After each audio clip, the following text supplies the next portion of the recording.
इन सब ने बहुत अच्छा काम किया और ग्राम प्रधान ग्रामीण क्षेत्र में निगरानी समिति के अध्यक्ष थे। हम लोगों ने पंचायत प्रतिनिधियों के भी मानदेय में वृद्धि करने के साथ साथ उनके अधिकारों में भी वृद्धि कर दी है। अब उनके लिए अपनी कार्य योजना बनाने के लिए इंतजार नहीं करना पड़ेगा। गांव के विकास की कार्य योजना बनाई, पैसा रिलीज हुआ और विकास का कार्य धड़ाधड़ आगे बढ़ता हुआ दिखाई देगा। विकास का कार्य रुकेगा नहीं। उनका मानदेय बढ़ेगा तो वे आसानी से जनता को सुविधाएं देते हुए कार्य करते हुए दिखाई देंगे। हर ग्राम प्रधान को अधिकार भी दिया गया है, अगर गांव में कोई व्यक्ति बीमार है, कोई उसका देखभाल करने वाला नहीं, उसके उपचार के लिए तत्काल ग्राम प्रधान निधि से पैसा उपलब्ध करवा देगा। अगर कोई व्यक्ति दुर्भाग्य से मौत हो गई किसी की और उस व्यक्ति के अंतिम संस्कार करने की कोई व्यवस्था नहीं, ग्राम प्रधान को दायित्व दिया गया है, वह ग्राम सेक्रेटरी के साथ मिलकर के अंतिम संस्कार के लिए ग्राम प्रधान निधि का पैसा निकाल करके खर्च करे और उस खर्च की राशि सरकार उसको उपलब्ध करवाने का कार्य करेगी। सरकार ने यह भी तय किया है कि किसी भी व्यक्ति को, कोई भी व्यक्ति भटकने न पाए, उसको उपचार के लिए दर दर की ठोकर न खानी पड़े। पहले ही प्रदेश के अंदर 6 करोड़ लोगों को हम लोगों ने प्रधानमंत्री जन कल्याण योजना के अंतर्गत आयुष्मान भारत की योजना से 5 लाख रुपए सालाना स्वास्थ्य बीमा का कवर दिया था। अब सरकार ने तय किया है कि हर श्रमिक को हम इस योजना का लाभ देंगे।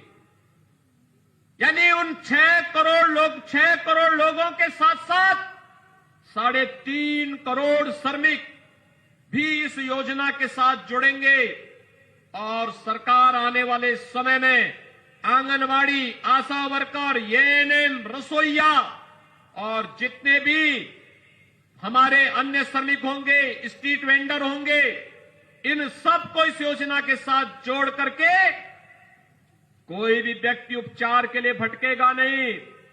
सरकार जैसे फ्री टेस्ट कर रही है, फ्री उपचार कर रही है, फ्री में वैक्सीन, सबको वैक्सीन देने की व्यवस्था कर रही है, ऐसे ही हर प्रकार की बीमारी में उपचार के लिए उस प्रकार की सुविधा सरकार फ्री में उपलब्ध कराने का कार्य करेगी।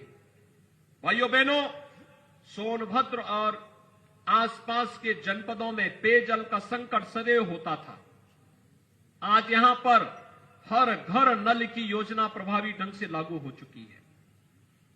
हमारा प्रयास है कि मार्च 2022 तक सोनभद्र जनपद के हर गांव में पेयजल की स्कीम लागू हो जाए और पेयजल की स्कीम भी केवल औपचारिकता के लिए नहीं, जो कार्यदायी संस्था कार्य कर रही है, अगले 10 वर्षों तक उस योजना के रखरखाव की जिम्मेदारी भी उसी की होगी। और यही नहीं, जो पेयजल मिलेगा, यह पेयजल भी आरओ का पानी होगा, केवल नाले और नदी का पानी नहीं, आरओ का पानी होगा। बोतल में बंद पानी से अगर आप इसकी तुलना करेंगे तो आपके घर में हर घर नल योजना से आने वाला पानी ज्यादा शुद्ध होगा। किसी भी बोतल बंद पानी से अच्छा पानी आपके घर में पहुंचाने की कार्रवाई केंद्र और प्रदेश सरकार कर रही है। और इसीलिए भाइयों बहनों, आज हम सब आपके पास आए आपसे कहने के लिए, एक तरफ जनता के हित में कार्य करने वाली सरकार, गरीबों को उनका हक देने वाली सरकार, विकास की बड़ी बड़ी परियोजनाओं को आपके जनपद में और प्रत्येक जनपद में पहुंचाने वाली सरकार, मेडिकल कॉलेज हो या डिग्री कॉलेज, आईटीआई और पॉलिटेक्निक हो या हॉस्पिटल के निर्माण को कार्य करने वाली सरकार। अभी तो हम लोग सोनभद्र में वायु सेवा से भी जोड़ने वाले हैं। यहां का एयरपोर्ट भी बहुत जल्दी का निर्माण कार्य पूरा हो जाएगा। यहां के हमारे विधायक और सांसद लगातार हमसे इस बारे में कहते थे, युद्ध स्तर पर कार्य चल रहा है और बहुत शीघ्र सोनभद्र का एयरपोर्ट भी प्रारंभ होगा तो सोनभद्र में ही बैठ करके लखनऊ और दिल्ली की यात्रा और मुंबई की यात्रा सोनभद्र से ही आप 1 घंटे के अंदर कर लेंगे। जो यात्रा अब तक आपको पहुंचने में 8, 10, 12 और 15 घंटे लगते थे, भाइयों बहनों, आने वाले समय में इस यात्रा में 1 घंटे के अंदर इस दूरी को तय करने में आपको मदद मिल जाएगी। और इसीलिए आज मैं आपके बीच में आया हूं। ये जन विश्वास यात्रा इन कार्यों की उपलब्धियों को लेकर के आपके बीच आई है। आपने आशीर्वाद दिया, हर गरीब को मकान मिल रहा है। आपने आशीर्वाद दिया, हर गरीब को शौचालय मिल गया है। आपने आशीर्वाद दिया, हर गरीब के घर में बिजली का लट्टू लटक करके बिजली दे रहा है। आपने आशीर्वाद दिया, हर गरीब को पेंशन की सुविधा से जोड़ने का कार्य हुआ और पेंशन की राशि भी दुगनी कर दी गई। आपने आशीर्वाद दिया, हर विधवा की पेंशन की राशि दुगनी कर दी गई। आपने आशीर्वाद दिया, इस सदी की सबसे बड़ी महामारी का सामना सरकार ने जनता के जीवन को बचाते हुए उनकी जीविका को भी बचाने के कार्य के साथ बेहतरीन प्रबंधन का कार्य किया। आपने आशीर्वाद दिया, हर घर नल योजना यहां लागू हो गई। आपने आशीर्वाद दिया, मेडिकल कॉलेज की सौगात सोनभद्र को मिल गई। एक तरफ वह सरकार जो डबल इंजन की है, आपका इशारा समझते ही विकास की योजना को लेकर के आपके पास पहुंचती है, और दूसरी तरफ ये लोग भी थे, कोई नौकरी निकलती थी तो महाभारत के सारे रिश्ते वसूली में निकल पड़ते थे। कहां चाचा, कहीं भतीजा, कहीं और कोई नातेदारी रिश्तेदारी, ये सभी निकल पड़ते थे वसूली पे। प्रदेश के युवा उससे वंचित रह जाता था। कहां वे लोग? पर्व और त्योहार आते ही दंगे प्रारंभ हो जाते थे और माफिया हावी हो जाते थे सभी संसाधनों पर। भाइयों बहनों, आज आपने देखा होगा दंगाई प्रदेश के अंदर आज के दिन पर कहीं सिर नहीं उठा सकता।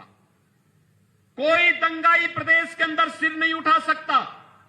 और यही नहीं, जो बड़े बड़े भूमाफिया गरीबों की जमीनों पर कब्जा करते थे, जो भूमाफिया, जो खनन माफिया व्यापारियों का अपहरण करते थे, जबरन खनन करने का कार्य करते थे, आज जब उनकी अवैध कमाई पर सरकारी बुलडोजर चल रहा है तो उनको भी लगता है कि अवैध कर रहे कार्य का नतीजा भी अवैध तरीके से उसका निस्तारण भी हो जाता है। और भाइयों बहनों, आज यही कहने के लिए आज हम सब आपके बीच आए हैं। ये जन विश्वास यात्रा एक बार फिर से आप जनता जनार्दन का आशीर्वाद प्राप्त करने के लिए भारतीय जनता पार्टी के द्वारा हर जनपद में, हर विधानसभा क्षेत्र में निकालने की कार्रवाई हो रही है। मैं आभारी हूं आप सबका। आपने यहां पर पिछले विधानसभा चुनाव में भारतीय जनता पार्टी के 4 विधायक जिताए थे। इस बार फिर से भारतीय जनता पार्टी के चुनाव चिन्ह पर भारतीय जनता पार्टी और सहयोगी दलों के प्रत्याशियों को जिताने की अपील के साथ यह जन विश्वास यात्रा आपके पास आई है। आप क्या आशीर्वाद देंगे? दोनों हाथ उठा करके एक बार मुझे बता दो अपनी ताकत। सभी लोग तैयार हैं? जहां तक मेरी आवाज जा रही है, दोनों हाथ उठा करके अपना आशीर्वाद दीजिए। मेरे साथ बोलेंगे, भारत माता की, भारत माता की, भारत माता की, जय श्री राम, जय जय श्री राम।